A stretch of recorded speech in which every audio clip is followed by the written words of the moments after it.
So we're now drawing near an end to my diagnosis story of POTS. And I went home.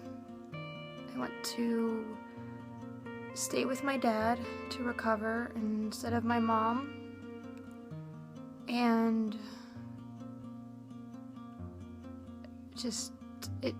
weeks of laying on the couch, crawling to the bathroom because I couldn't stand, because I could only stand so much help.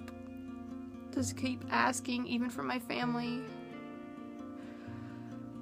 was really hard.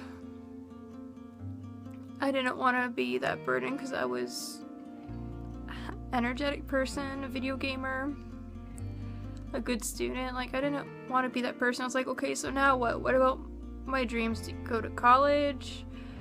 I wanted to do sports, but having brittle bones ruined that already. What am I gonna be like this for the rest of my life? For how long? Like, no one gave me answers, and the medication didn't really seem to do much. It took a little bit. After a while, it did seem to help a little bit, but then beta blockers can make you feel like a zombie. But I wasn't alone because I still had my family support. My dad, frustrated as he was, did all the research he could and to give me reading material so I could have something to educate myself, to know for what little they had at the time what I could do to help.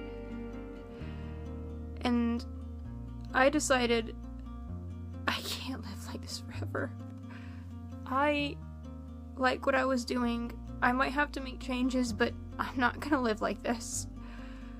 And we had a dog at the time, a yellow lab named Maisie, and she was young at the time. I think she was 2 years old.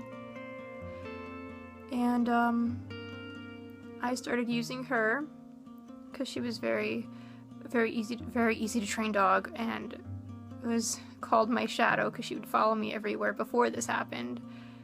And would start using her to kind of brace myself and help, like, put an arm over her so when I'd crawl to the bathroom I had a little extra support. And she'd also give me love and licks, so it helped. And it really started as crawling. And eventually I would have her hold on to her as she helped pull me upstairs to get to a bedroom so I didn't have to sleep and spend all of my time in the living room 24/7. And eventually have, be able to, like, walk. And the stairs, I'm sure, and I still struggle with stairs. Like, it's been 12 years and I still struggle with stairs. But they're still a good tool to exercise.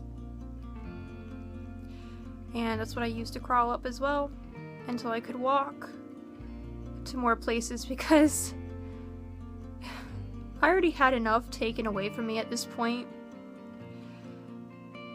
with health problems throughout my life, with doctors questioning, overlooking the fact that I had health issues back when I was younger and saying it was abuse when it wasn't.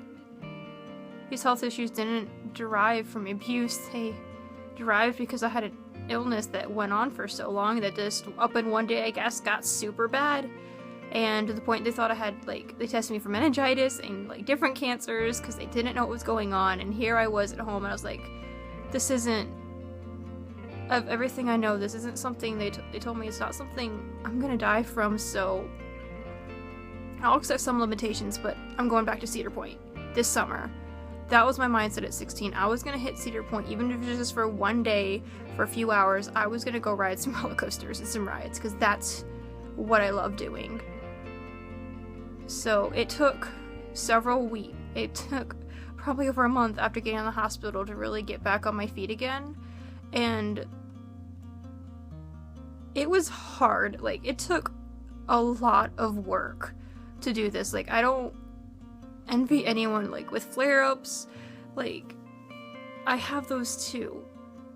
But I was just so stubborn, and I couldn't face the fact that the one thing I had in the summer that I really liked, I wasn't gonna give that up. So, sorry. So, I did make it to Cedar Point that summer with my family. I'm not saying it was perfect, but I think you do recover a lot better when you're younger, when you're that age, than you do when you're older, when you start having problems again, because I certainly did, it certainly did seem to go into dormancy after some time. I had periods on and off where I did have symptoms, but I was doing very well. The problem then happened after I went into college, and I got a really bad gut infection, and I was really sick, and I had to be on antibiotics for a month, and my pot symptoms seemed to have come back.